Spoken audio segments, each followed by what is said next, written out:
Alright, so today we'll be talking about nonlinear data, which is the beginning of Unit 4. And it's what happens when your regression plot is non-linear. It's non-random. It actually gives a pattern. What you can actually do is take the data and do a linear transformation to it.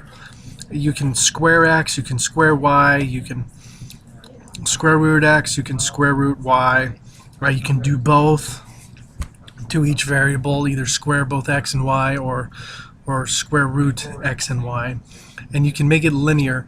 And what you're trying to do is make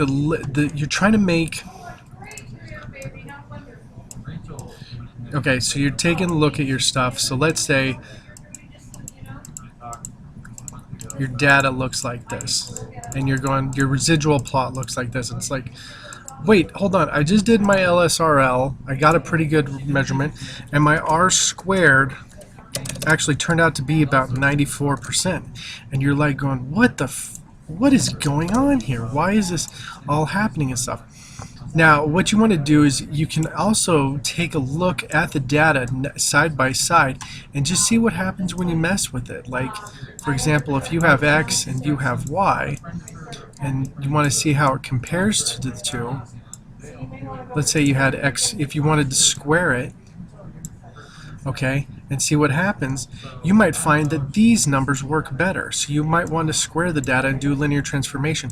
And what's going to happen is if I do the squaring of the data, I actually might get really close in R squared to 100%, which works a lot better.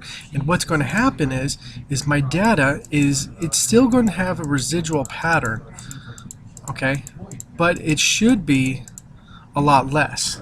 Okay, and so this is something that I want, and it's how I can work with nonlinear data to just make sure I just even it out and stuff. So you want to look at the table of the data, you want to look at the residual plot, and usually when you're given the hint that your residual plot looks like this, you should probably be looking at a table of data and looking at how to do a linear transformation of it.